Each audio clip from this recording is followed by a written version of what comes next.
Hello, Next Level fans. I'm here to talk about last week's Wake Forest win, the Tar Heels win over Wake Forest, and the upcoming game against Virginia. Okay, so the Wake Forest game, for me, actually went better than expected. I did not expect us to come out there. At least that ending score, I did not expect Carolina to win by a score of 50-14. And especially with the way the first quarter went with Marquise's two picks, I didn't even get to see the first pick because the Syracuse-Virginia game ran long. But one pick was really bad for Marquise. The other pick was tipped up in the air and caught. So all of that, Wake was getting all the momentum early. And they scored the 7 points. They were dominating possession because that was clearly their game plan. And then in the snap of a hat, at the very beginning of the second quarter, I think our first play of the second quarter went for a touchdown. I forget how many yards it was. It was probably about 45 yards, somewhere around that region. But it was a huge passing play to Matt Collins. And then Wake Forest turned the ball over, and UNC capitalized that with another touchdown. So in the blink of an eye, a 7-0 Wake Forest lead turned to a 14-7 Carolina lead. And you could tell that the offense was humming. You could tell. So all in all, that was a really good game. Let's get into specifics real quick. Offense, UNC's offense had 538 yards. They only ran 61 plays. That is good for 8.8 yards per play. And that is phenomenal. That is a phenomenal statistic. I think Phil Steele said we are fourth in the country in terms of offensive yards per play. So that is amazing. This offense is so efficient. And that just makes me so happy just to see those numbers and to see how our offense plays. We're not running 80, 90 plays. But in the 60, 65, 70 plays we run, we are getting so many yards. We are warping up and down the field, and we're getting points for the yards that we get. So everything is so efficient, and that's the best you can hope for.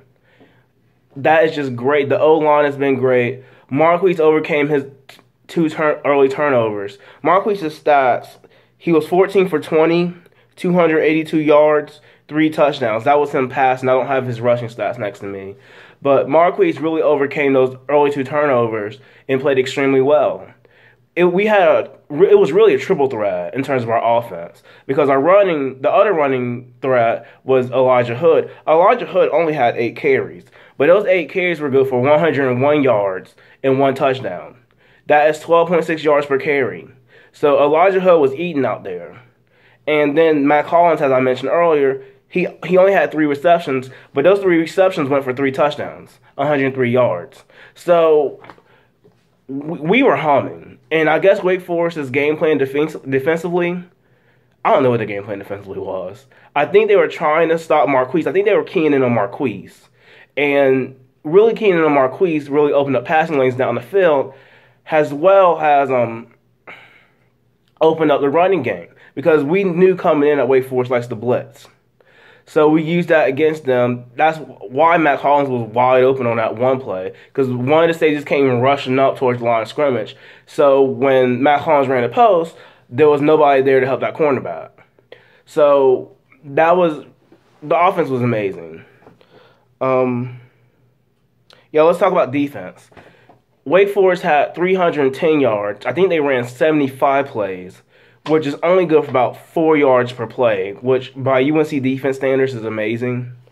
And let's not forget the fact that Wake Forest was doing pretty good in the first half. That first quarter was dominated by them. And they were still generating yards in the second quarter.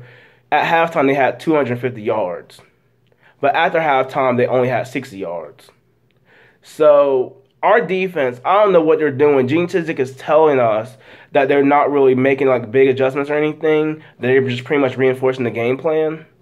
And I guess a little bit of that, I can see that because our defense looks like they're not used to the speed of what the real team is looking like. The scout team can only give you so much. When you see it in real speed, that's a whole different story, as we could tell by Georgia Tech and as we saw in the first quarter last Saturday. But there's something that's going on at halftime. Maybe there's little teeny tiny tweaks. Something's going on at halftime because our defense comes out in the second half playing so much better than they do in the first half. And this defense is just so clutch. I love it. I love it. I think Wake Forest was actually rather efficient on third downs, but when it was time to put points on the board, Wake Forest didn't do it. Their field goal kicker didn't miss like 2 or 3 field goals.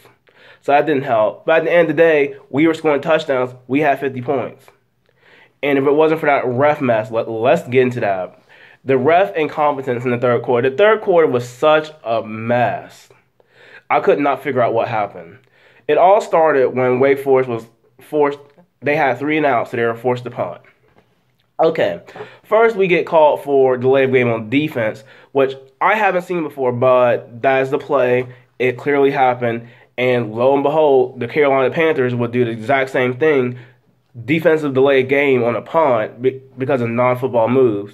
So that's the thing. Okay, Wake Forest punts the ball off, and I don't know why Ryan Switzer did not call fair catch there, but he didn't. So when he caught the ball, the Wake Forest guy ran into him, bumped him, and then Ryan Switzer veered off to the right, and he goes off to the races. I think he got to the 3-yard line of Wake Forest, but the referees blew the whole play dead. And here's the problem: on all accounts, that was poor by the officials. Because the officials are saying that on the stands that he called for a fair catch. On the replay, he did not call for a fair catch. You could tell that he did not call for it.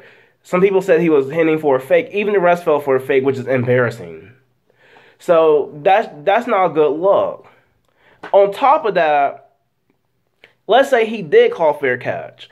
Let's say you're going to give him that. You assume that this dude called fair catch. Why was there not a flag thrown when that Wake Forest got bumped into him? That is interference. So either way, you're wrong. You're wrong at the very beginning because he didn't call fair catch. And then if you are going to call fair catch, the guy bumped into him, so there was no flag. I think we got flagged for delay of game on Switzer. That was just all around. That was the disaster.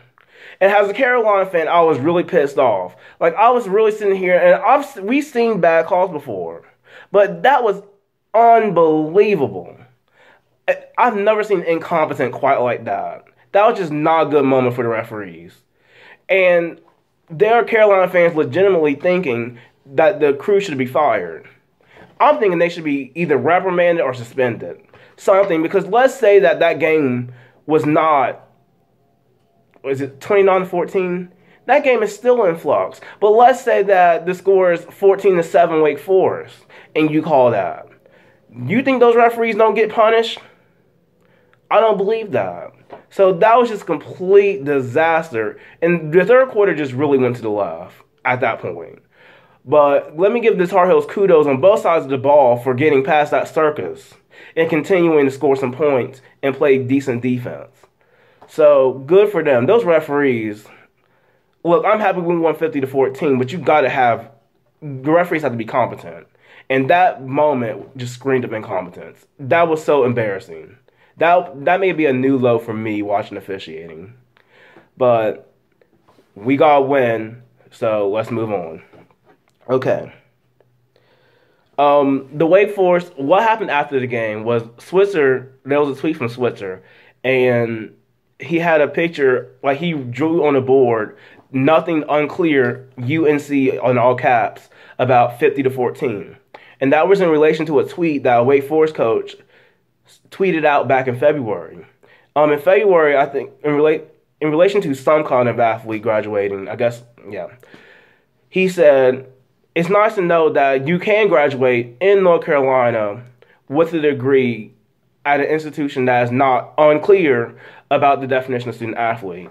And everybody with a brain knew that was a shot at UNC. I mean, he gave it away. I mean, UNC was in all caps. But even if it wasn't, we saw the shot.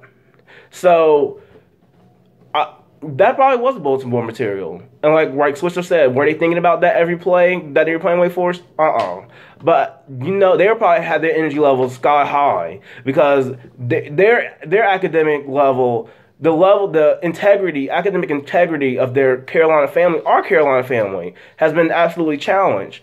And nobody's going to put up with that. If you're Carolina, you're not having that. because we worked hard for our degrees. So I understand where they were pissed about. I understand everything about it. So that's when he came up, and I think the guy wound up tweeting back, "Oh, that's just nothing but two rivals jarring at each other." Well, here's another thing. Wake Forest considers Carolina to be a huge rivalry. They hate us to death. Boy, they hate our guts. And I noticed that senior year when we went to Winston-Salem, they hate us so much. Like, it's like a state level of hatred. It's like state plus wine and cheese. So that was interesting. We don't view them that way. But it was very important that we got that win, because the last time we played them was my senior year when we lost. But the Wake Forest game, all in all, was really good. So we're going to move on from that. Mission accomplished. Moving forward, we had the Virginia game this Saturday, 3:30. I think it's on Regional Sports Network as well. UNC is favored by 17.5 points.